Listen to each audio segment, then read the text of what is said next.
juicio verbal, al procedimiento ordinario 66 del 2014. Comparece la parte actora debidamente representada y asistida, y comparece la parte demandada en las mismas condiciones. Había sido solicitada por la parte actora el interrogatorio de la demandada. ¿Se va a mantener dicho interrogatorio? Sí, perdón, sí, señoría. Sí. Bien, señora María José Pérez Yarza, conteste a las preguntas que se le van a formular. Sí, Clavenia. Hola, buenos días. Buenos días. Vamos a ver. Partiendo de la base, que es un hecho que no estaba fuera de toda duda, de que usted fue designada por turno de oficio para la defensa de esta señora demandante, Gloria Ortiz García, en una causa penal. ¿En qué fase del procedimiento fue declarado designado usted? En la fase de apertura de juicio oral. Anteriormente ella tenía otro letrado, parece ser, designado de oficio. Sí. Era el señor Montes Ejido. Francisco Javier Ejido Montes. Era en su actuación ¿a qué se ciñe? ¿En qué consiste su actuación? Es decir, la mía. Sí. Una vez que se me designa. Sí, eso es. Bien.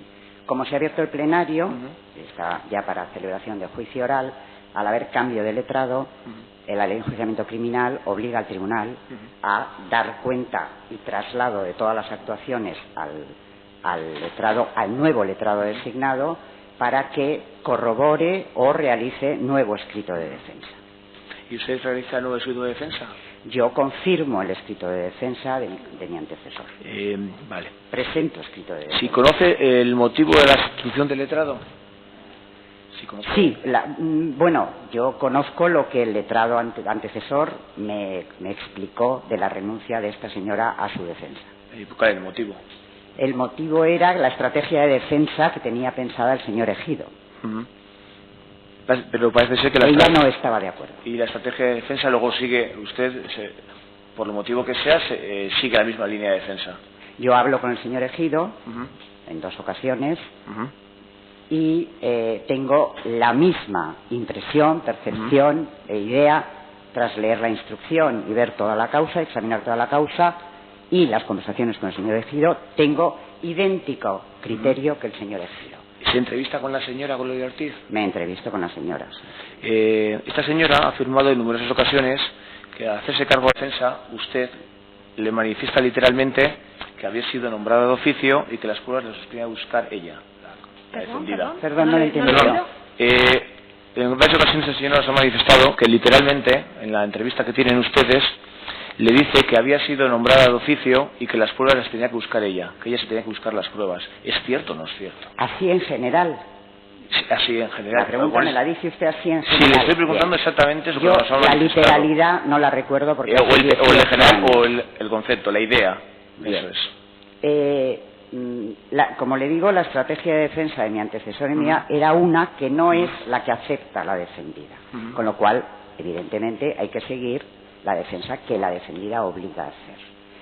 Ella insiste en que no estaba en el lugar de los hechos el día que se cometieron. Y lo que yo le pido, y me dice porque estaba enferma, y le pido documentación médica, que yo no la puedo tener, la audiencia no la tiene, que acredite que ese día estaba enferma. O testigos que corroboren que ese día estaba incapacitada e imposibilitada para salir de su casa. Vale, ¿esta conversación se realiza antes de formularse el escrito de defensa? Pues supongo, eso no lo recuerdo. Digo, una de las cuestiones que le achaca la actora a usted como su labor profesional, como mala clases profesionales, que no solicita el testimonio de los doctores que le han atendido a ella en Vitoria. ¿De qué doctores? Como consecuencia de esta enfermedad. No me pregunta a mí, yo no lo sé. Y lo estoy preguntando a usted. Pero de doctores en general, es que no sé no le puedo contestar a una pregunta tan amplia. Que se solicite a una prueba, a una indagatoria de quién ha sido, de los doctores, que se soliciten pruebas en ese sentido. Está solicitado en el escrito de defensa. Libramiento al Servicio Vasco de Salud Osakidetza para que se informe de toda la historia clínica e incluso concretando un periodo que va desde mediados del mes de marzo hasta mediados del mes de abril. Otra cuestión que se discute conforme a la línea de defensa, si ha sido adecuada o no, es si se solicitó o no un informe forense que valorara la capacidad la capacidad física de esta señora en aquel momento, como consecuencia de las dolencias que pudiera tener, para trasladarse de Vitoria a Bilbao y realizar este acto. ¿Se realiza alguna prueba? Se solicitó tanto en el escrito de defensa de mi compañero señor Ejido como en el que yo confirmo y corroboro.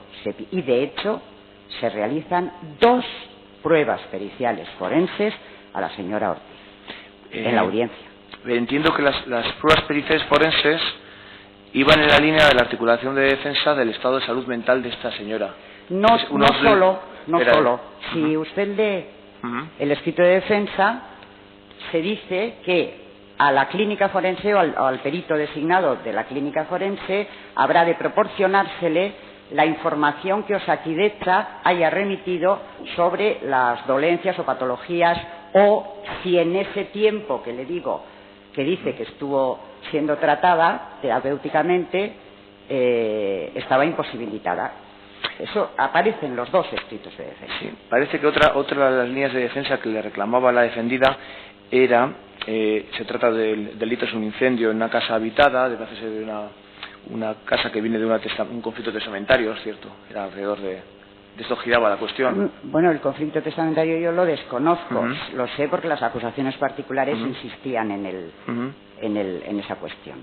También se le achaca en las reclamaciones que le formuló ya en su momento la señora Ortiz, que usted no le defendió que era la legítima propietaria dentro de la testamentaría de aquella propiedad, y por lo tanto era ilógico que ella quemara su propia propiedad. No le entiendo la pregunta, es decir, perdone. Yo le pregunto si articuló esta línea de defensa en el sentido de tratar de probar que ella era la legítima propietaria de la propiedad que presuntamente ella misma había incendiado. Si yo le defendí como legítima propietaria, no. A ver, a mí se me designa en turno de oficio para defender a una persona a quien se le acusa por un delito de incendio en casa habitada, del artículo 549, párrafo primero del Código Penal de 1973. Con la venia, señoría, solamente un inciso. Si se la imputaba o no se la imputaba esa línea de defensa, no es objeto de la demanda. En la demanda, no. Sí, perdón. En el acto de la audiencia previa, la página 2 y 3 se suprimió. Solo se mantuvo informe forense, testificales y el anuncio del recurso, con lo cual eso no es objeto de este pleito. Bueno, voy al meollo en cuestión. En cualquier caso se enjuicia esto ante la Audiencia Provincial de Vizcaya en primera instancia. Es cierto. El juicio se celebró en primera instancia. En única instancia. En única instancia. Resultó efectivamente con una dura condena por este delito. La sentencia condenatoria se le notifica a través de la procuradora, pero no se le notifica personalmente. No. ¿Es así? La sentencia condenatoria se notifica a los procuradores de todas las partes y al Ministerio Fiscal, y se le notifica personalmente a ella. La sentencia se notifica personalmente a la acusada. El único recurso, es cierto, el único recurso ordinario que procedía era el de casación ante el Tribunal Supremo. Bien, sí, el recurso de casación nunca es ordinario. Bueno, el único recurso, es un recurso. Bueno, no ordinario. El único recurso que hay contra la sentencia, que no sea el de revisión o extraordinario. Bien.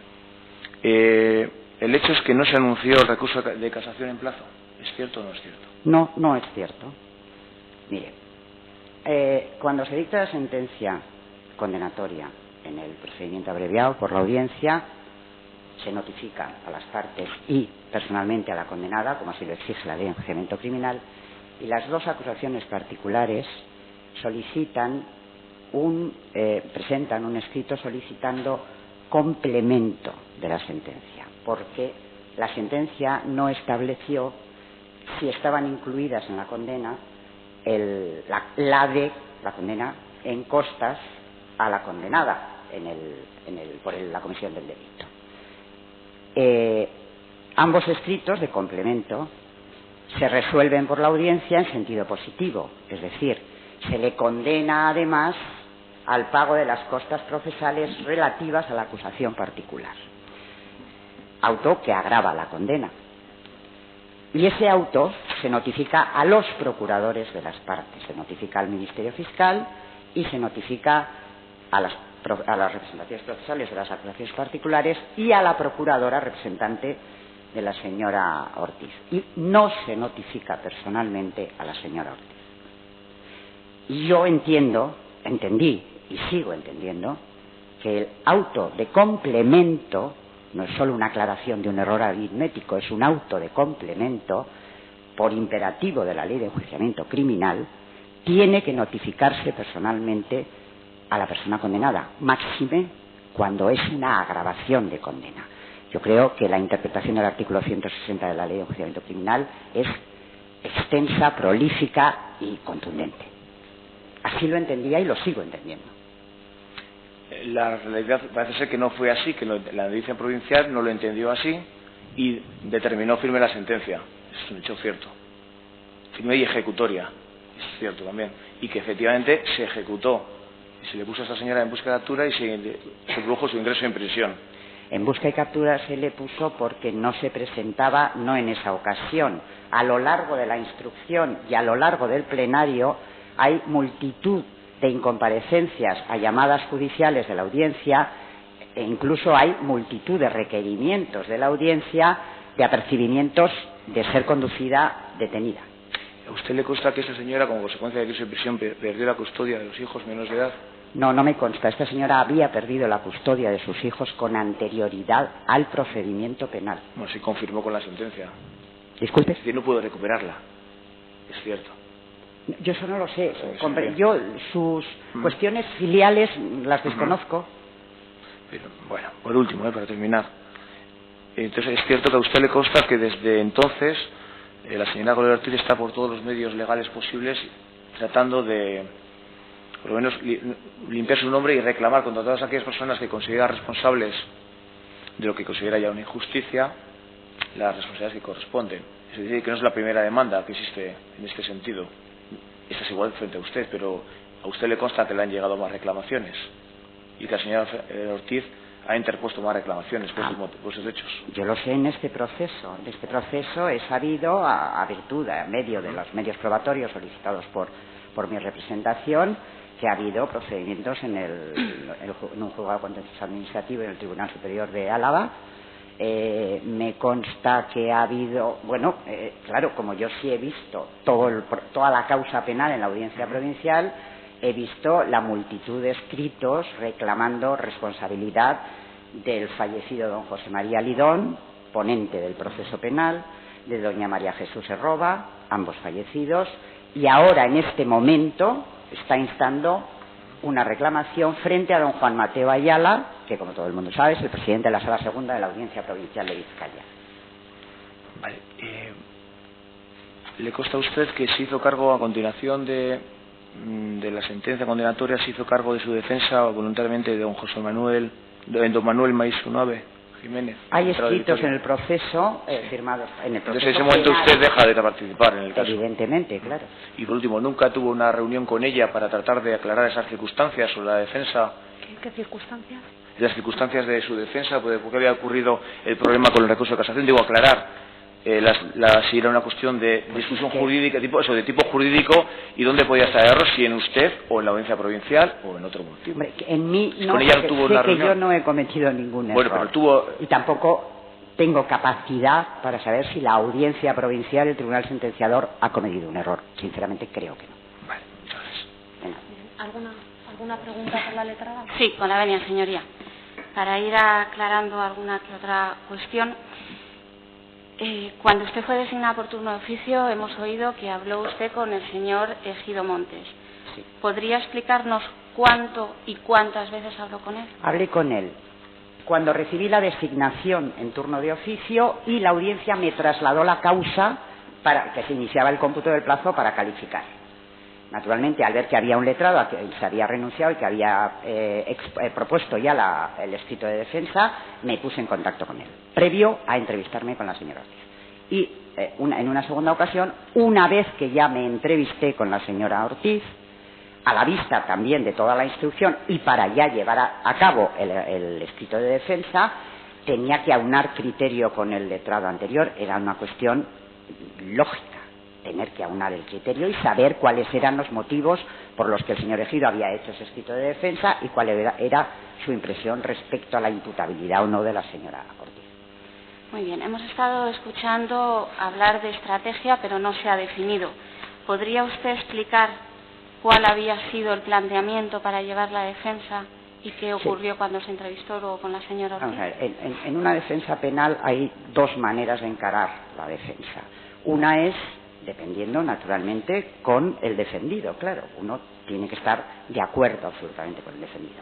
Una es negar los hechos y o la participación en ellos, que se le llama en la doctrina penal la teoría maximalista, es decir, negar la mayor, en términos globales.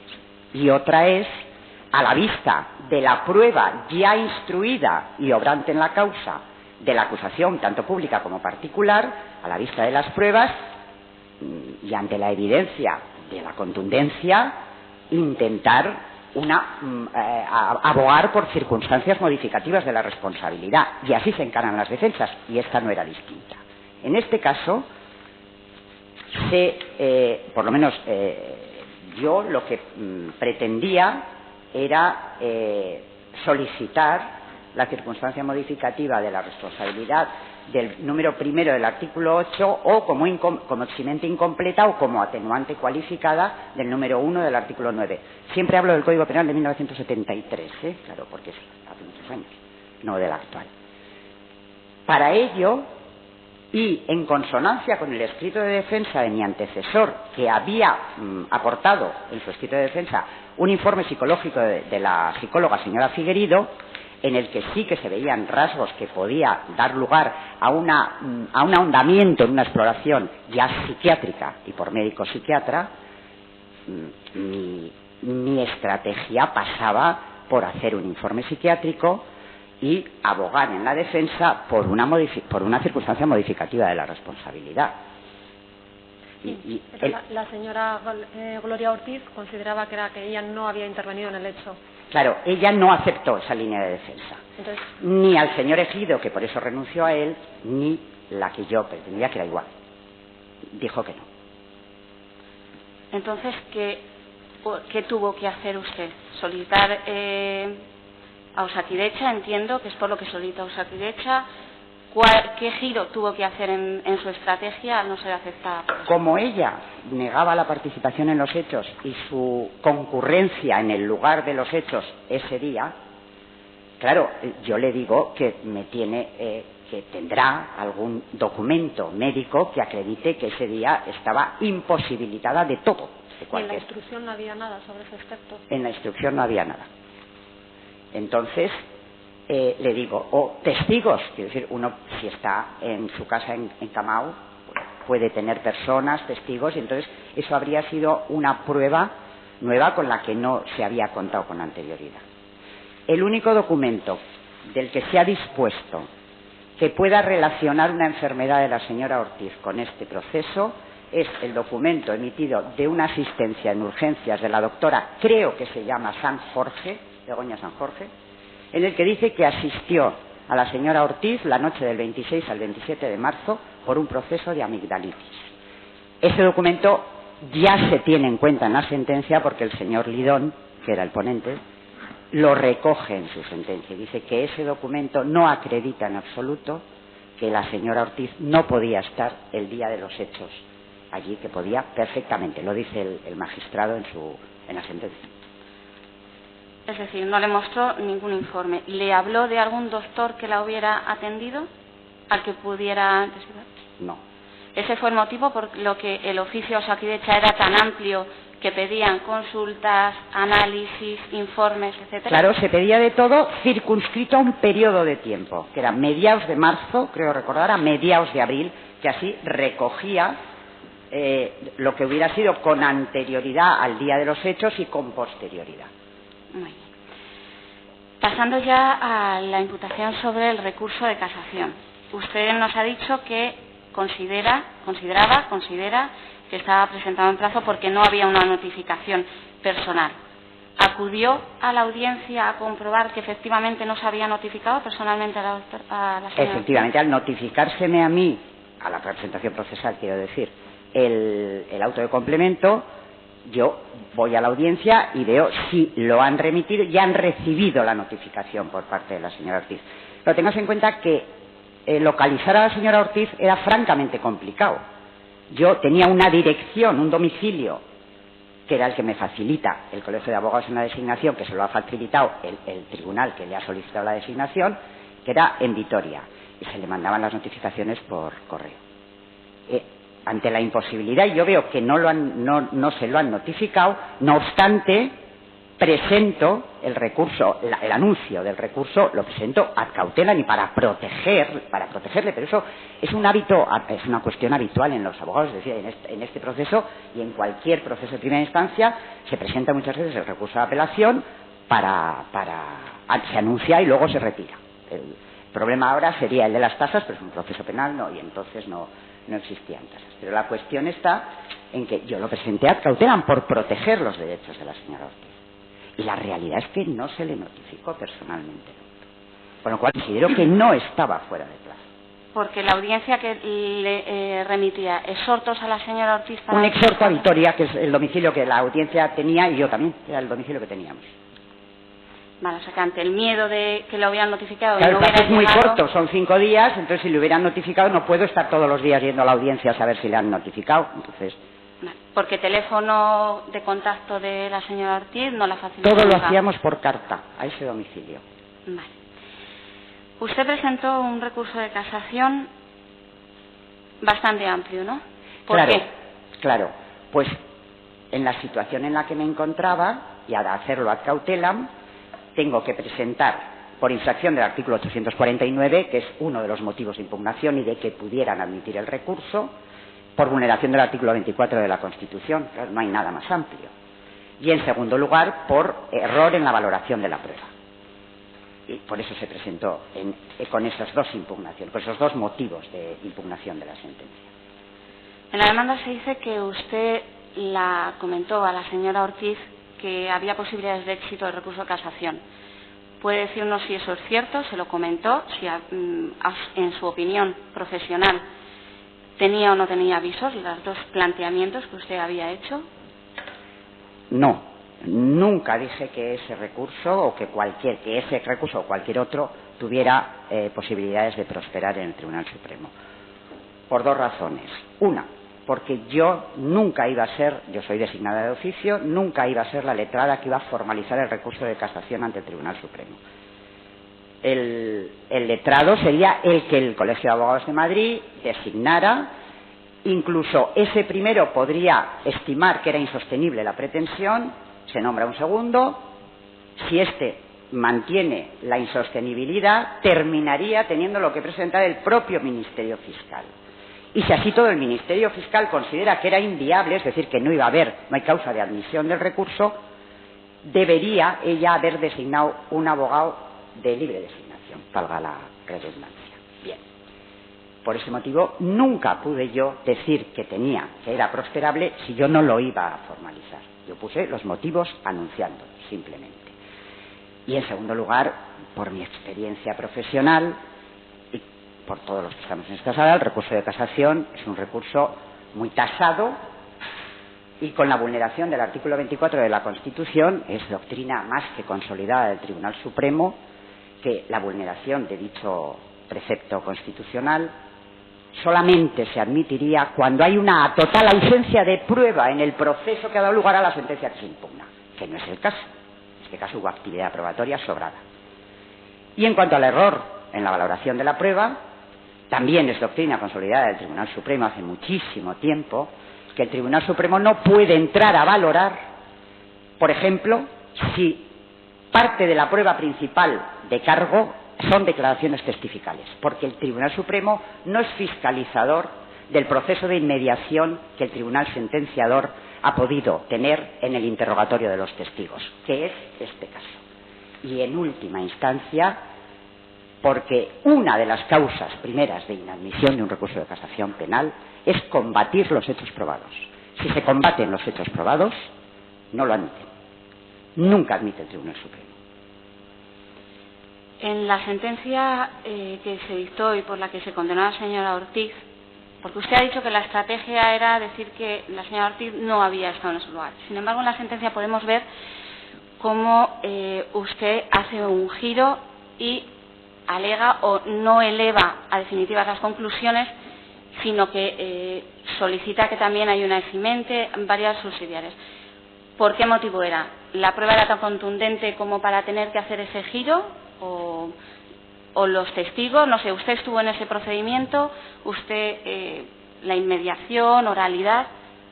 El desarrollo de la vista se llevó unos derroteros de tal contundencia en la acusación, es decir, los testigos que ya habían declarado en la instrucción siempre habían declarado en la misma línea, sin ninguna contradicción, sin ninguna fisura, es decir, con los requisitos que exige el Tribunal Supremo y Constitucional.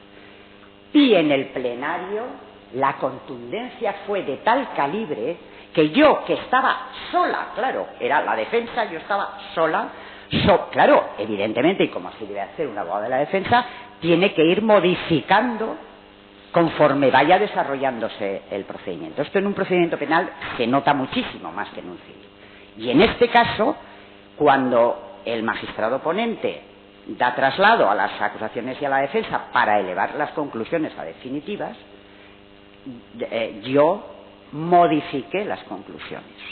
Modifiqué porque vi que que por alguna parte tenía que utilizar lo que yo creí que debería de haber sido la estrategia y la condenada no me lo permitió.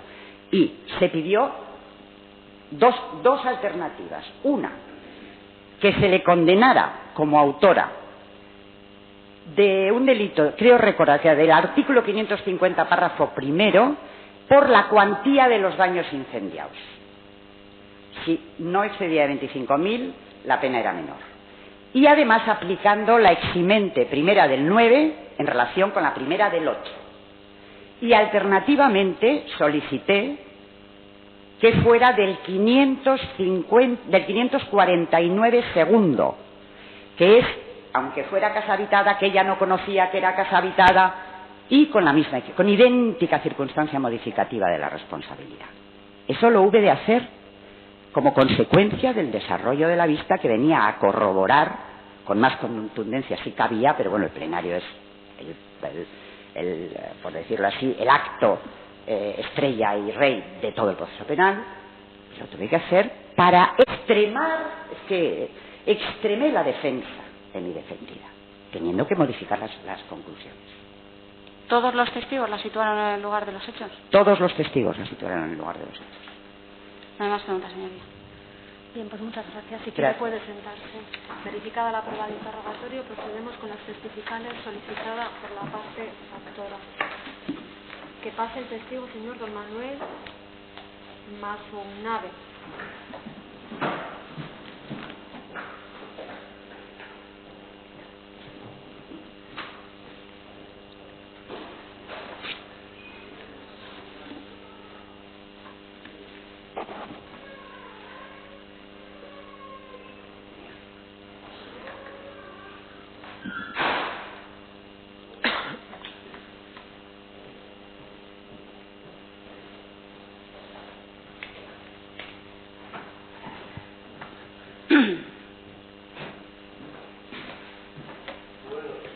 Hola, buenos días. Usted es el señor Manuel Mazunave Jiménez, ¿verdad? Ya sabe que tiene usted la obligación legal de decirnos la verdad, que en caso contrario podría incurrir en un delito de falso testimonio. ¿Qué relación tiene con la señora Gloria Ortiz García? Pues la señora Gloria Ortiz García, que no me conocía con anterioridad a la visita que me hizo, pues se presentó en mi despacho de Vitoria. Es decir, ¿no tiene usted amistad o sí tiene? No bueno, tiene... he tenido relación profesional, he intentado ayudarles. Es decir, usted ha tenido exclusivamente relación profesional con la señora Gloria Ortiz. Desinteresadamente porque lo necesitaba. Bien, a la señora, un momentito, que le estoy haciendo las generales de la ley. A la señora María Pérez Yarza Pérez y Irezábal, ¿la conoce usted? No tengo el gusto de conocer. ¿Tiene usted algún interés en que sea la señora Ortiz quien gane este juicio? Hombre, yo tengo interés en que en España haya justicia, que no haya corporativismo, que no haya todas estas cosas que están pasando, y que funcione eficientemente la administración de justicia. Pero vamos, en el caso de esta señora, un momentito, por favor, un momentito. ¿Eso le va a impedir decirnos la verdad? No, yo le voy a decir la absoluta verdad. Bien, pues le voy a recordar que el falso testimonio está penado por ley. Usted es letrado de profesión, ¿verdad? Sí. Bien, pues el letrado de la parte actora puede interrogar al testigo. Sí, Silvia. Buenos días. Lo único le tengo que recordar que se puede acoger a su derecho a no declarar en asuntos que haya conocido por razón de su labor profesional. Sí, no, voy a declarar. Sí. Vamos a ver, tengo entendido que usted interviene en el caso de la señora Gloria Ortiz ya en una fase que es posterior a la sentencia, cuando esta sentencia se declara firme. Le voy a decir, esta señora se presenta con una sentencia de 6 años y un día de prisión, un supuesto incendio, que estaba sospechoso y tal. Y cuando yo veo la sentencia, veo que se le ha pasado el tiempo de preparación del recurso de casación. Y entonces le digo, pues lo único que puede hacer, si acaso, ¿a usted le han notificado la sentencia personalmente? Pues no. Pues pedir un escrito a la sala diciéndole que se me notifique personalmente para entrar ya dentro del plazo para poder plantear un recurso de casación. Eso es todo. Esto fue desestimado, no se le hizo el mínimo caso, no se quiso corregir nada. Vamos, y ahí quedó la solución. Después bueno, si va a preguntarme. Sí, ¿no? En el curso de los años ha vuelto varias veces a mí a ver cómo le ayudo. Yo le he ayudado con mucho gusto y además estoy dispuesto a ayudarle hasta el final en lo que sea. He visto que ella tenía pruebas para demostrar que no pudo ser la causante del incendio, que había prueba documental, que estaba en Osakidecha y por consiguiente se estaba ocultando. Cuando apareció la prueba era tarde. Era tarde. Usted entonces, dice que se estaba ocultando. Sí, se estaba ocultando. Osakidecha negaba la existencia de esas pruebas documentales y al final aparecieron, pero luego pues nada, se ayudan unos con otros para evitar, y claro, y se evita pues eso, que se pueda impartir justicia acertadamente. Y eso ha pasado. Después, durante muchos años, esta mujer no ha dejado de insistir, o sea que con sus actuaciones, en el fondo, ha estado interrumpiendo todas las prescripciones, y yo creo que lo que tiene es pues acudir al Estado por deficiente funcionamiento de la Administración de Justicia, por haber encubrimiento institucional y además con sucio corporativismo, y pedir una indemnización. Es la única solución final que le veo a eso. Sí, en todo caso, ¿consideraba usted estudió la causa, entiendo, de lo que nos ha comentado, y consideraba usted que un eventual recurso de casación interpuesto en plazo tenía visos de prosperar, o por lo menos tenía posibilidades técnico-jurídicas de... Le hubieran hecho la notificación personal, que no hubiera costado nada, entraba dentro del plazo, hacía su recurso y tenía que prosperar porque esta señora no quemó la casa. En todo caso, usted no conoce las circunstancias. Los antecedentes de su padre eran malísimos, era un hombre, bueno, no quiero decir ningún epíteto sobre él, pero vamos, era un hombre malo y la odiaba porque defendía a la madre, vamos, porque se parecía a ella. Lo que pasa es que aquí estamos cuestionando si ha existido una negligencia profesional de la letrada. Bueno, no de... Quiero decir que la letrada pudo hacer el recurso de casación. Si no lo hizo, ella tomó la decisión que fuera, o se despistó, o le olvidó, lo que fuera, pero vamos, todo eso podía haber tenido una corrección. Ahora pues... Por último, como consecuencia de la no intransposición o de la firmeza de esta sentencia, devino para esta señora, que usted sí lo ha conocido directamente, una serie de gravísimas consecuencias, como su ingreso en prisión durante más de 4 años, ¿cierto? Y además los hijos los tiene... Perdió la custodia de los hijos y quedaron custodiados. De los hijos han sido menores de edad, han estado en casas de reforma, de tal, y han salido, están los pobres muy... ¿Le consta que también perdió la vivienda habitual? ¿Qué? ¿Le consta a usted que también perdió la vivienda habitual? sí, lo ha perdido todo, ha perdido. Lo que pasa es una mujer de mucha fe y todavía confía en que aparezca Dios, que aparece, al final aparece, que aparezca Dios por ahí. Bien. Y la arregle las cosas. Bien, muchas gracias. ¿Alguna pregunta por la letrada? Sí, con la venia, señoría. Buenos días. Usted ha dicho que después de la sentencia, ¿usted sabe que hubo un auto de aclaración de sentencia? Sí, perdone. Después de la sentencia, donde la condenaban, ¿usted sabe que hubo un auto de aclaración de la sentencia? No me acuerdo. Lo que pasa es que usted ha dicho que no se le notificó personalmente. Entonces, ¿quién no se le notificó personalmente? Yo no conozco ese auto de aclaración. Claro, señoría, es que el plazo de recurso, que la condenan además a costas. Entonces, el recurso de casación tiene que empezar a partir de la notificación personal de la autodeclaración. Si usted desconoce que había un auto de aclaración, lógicamente ha perdido una parte y no... Si ha habido un recurso de aclaración, pues se ha Claro. aclarado.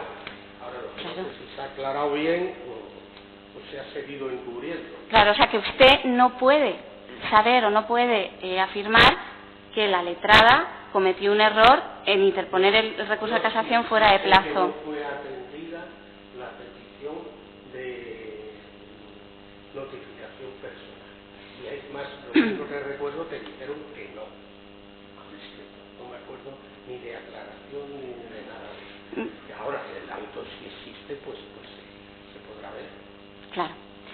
No es más cierto que el recurso que usted presentó, lo que se estaba diciendo, le tengo aquí delante, es que no se había en la sentencia, no se reflejaban los recursos que cabían frente a la sentencia. Pues había entonces un defecto en la notificación. Claro, eso es lo que luego se desestimó, porque no se presentó por su parte ningún escrito diciendo que no se había notificado personalmente. Muy bien. ¿Usted conoce el procedimiento de Osakidecha? ¿El que ha seguido la señora Ortiz frente a Osakidecha? Bueno, no lo conoce. Han aparecido los documentos, que ha intentado aportarlos en todas partes, que no ha conseguido jamás nada. Pero no lo conoce, no ha podido tener acceso a ese procedimiento frente a Osakidecha. No sé, el procedimiento de Osakidecha no, lo que pasa es que en Osakidecha había papeles que no aparecían y aparecieron. ¿Y esos papeles los ha visto usted? ¿O los ha visto usted, los papeles? No los ha visto. Los voy a ver. Sí, pero mi pregunta es, usted dice que el recurso de casación había prosperado porque había unos papeles de Osakidecha. ¿Usted ha visto esos informes médicos de Osakidecha? Bueno, yo lo que he visto, lo principal mío, es no, solamente cuando llega el momento de hacer el recurso de casación, tratar de poder hacer un recurso de casación. Después esta señora ha estado por ahí, la ha ayudado mucha gente, lo que sea, y entre ellos yo le he ayudado también lo que he podido. ¿vale? Pero el recurso de casación no se pudo plantear, no se planteó. ¿Por qué? Porque no había informes médicos. Pues no lo sé. Ahora, si la sala no dijo contra este recurso cabe, contra esta sentencia cabe recurso de casación, en el plazo tal hay que prepararlo, pidan el testimonio de la sentencia, si no dijo nada, pues se ve que los defectos no son solo los que yo vi, sino algunos más que acabo de enterarme ahora. Nada, ya una última pregunta solamente, y perdone que le entretenga. Insistir en el hecho. ¿Usted ha visto informes médicos de Osakidecha? Bueno, yo he visto muchos papeles y tengo la convicción de que esta señora ha dicho la verdad. Muy bien. Pues nada, muchísimas gracias. Convivir en este país, nada más. Yo le quiero hacer una pregunta. Usted como letrado, que es especialista en el derecho penal, en derecho civil... Soy especialista en todos los derechos, que soy abogado desde 1952. Sí, pero lo que quiero decirle, usted se ha dedicado profesionalmente al derecho penal, me he dedicado a ir todo. Voluntario a todas las causas perdidas y a defender a los pobres, que es lo que me dijo mi abuelo, que defendiera a los pobres. Bien, pues muchas gracias. Si quiere puede marcharse o puede permanecer en sala, como usted quiera. Sí, que pase el testigo de la parte actora, señor Francisco José Ejido. ¿Puedo sentarme? Sí, sí.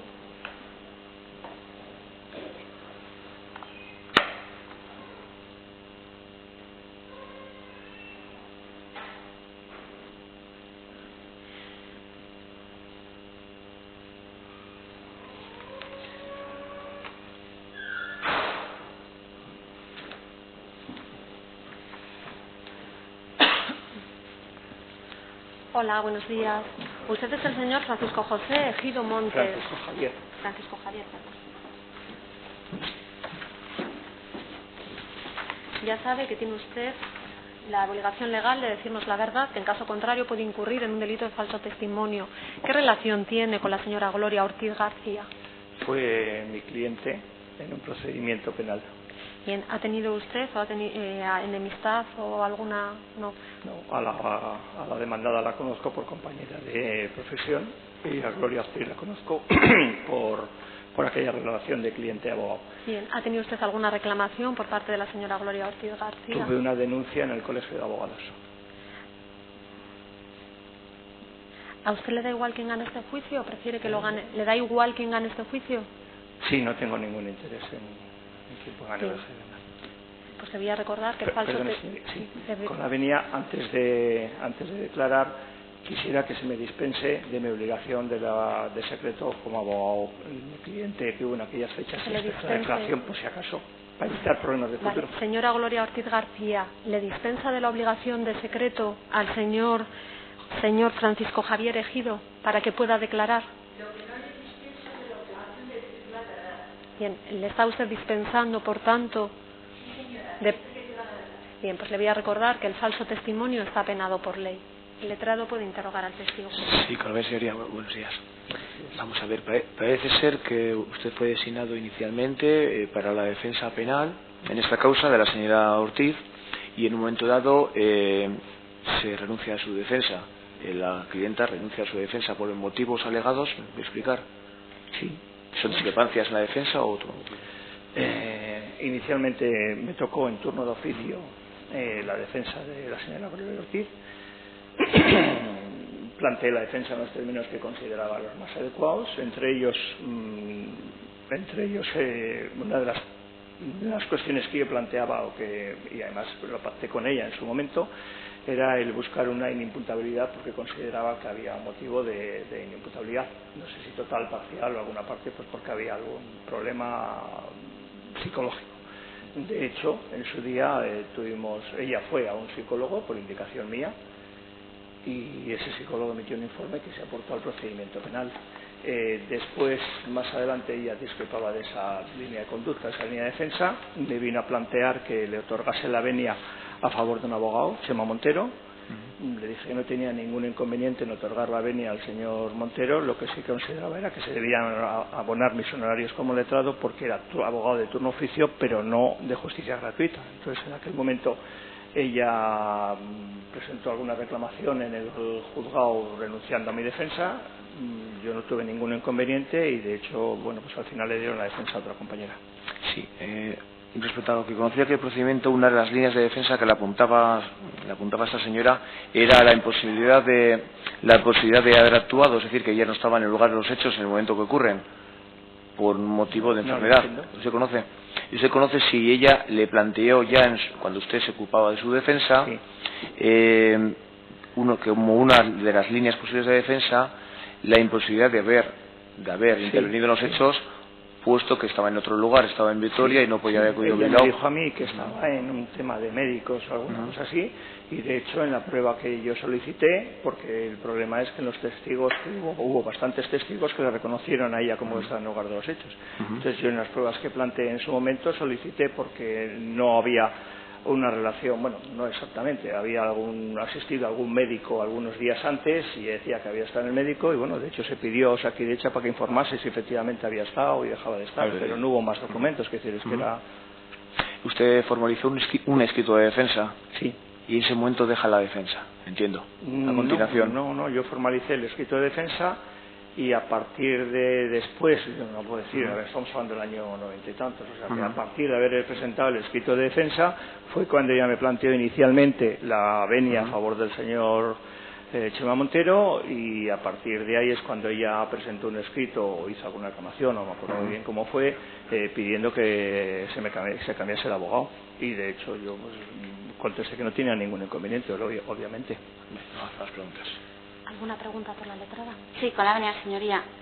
¿Le mostró la señora Ortiz algún documento médico que pudiera sostener que ella no había estado en el lugar de los hechos? Pues no recuerdo. Si me hubiese aportado algún documento